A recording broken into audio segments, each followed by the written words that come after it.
বেশ কিছুদিন থেকে যখন থেকে বাংলাদেশের লজ্জাজনকভাবে হার হলো শ্রীলঙ্কার কাছে, তখন থেকে একটা ভিডিও খুবই ভাইরাল হচ্ছে এবং দেখাচ্ছে যে বাংলাদেশকে টাইম আউটের ইশারা করছে শ্রীলঙ্কার প্লেয়াররা। এবং টাইম আউটের ইশারা করছেই বা কেন, একটা কথা মনে আছে, যখন আইসিসি ম্যান ওয়ার্ল্ড কাপ চলছিল সেই সময়কালীন বাংলাদেশ এবং শ্রীলঙ্কা আমনে সামনে ছিল।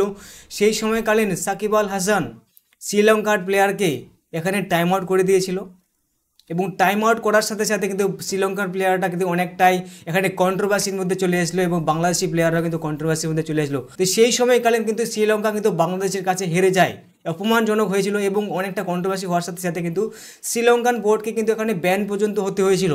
তো সেই অপমান এবং সেই যে এখানে অপমানজনক যে হার, তার সাথে সাথে এখানে যে টাইম আউটের এখানে অপমানটা হলো, সেই সময়কালীন শ্রীলঙ্কার প্লেয়াররা সম্ভবত মনে রেখেছিল এবং ভেবেছিল যে বাংলাদেশের মাটিতে যখন বাংলাদেশের সাথে খেলা হবে সেই অপমানের বদলা অবশ্যই নেবে শ্রীলঙ্কান প্লেয়াররা।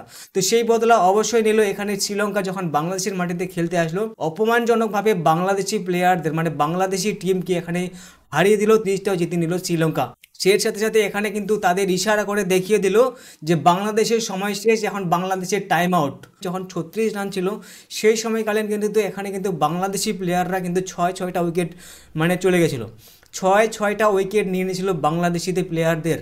এবং এইভাবে উইকেট নেওয়ার সাথে সাথে কিন্তু বাংলাদেশ কিন্তু লজ্জাজনকভাবে নিজের মাটিতে নিজের ঘরে কিন্তু অপমানজনকভাবে কিন্তু হেরে গেছিলো।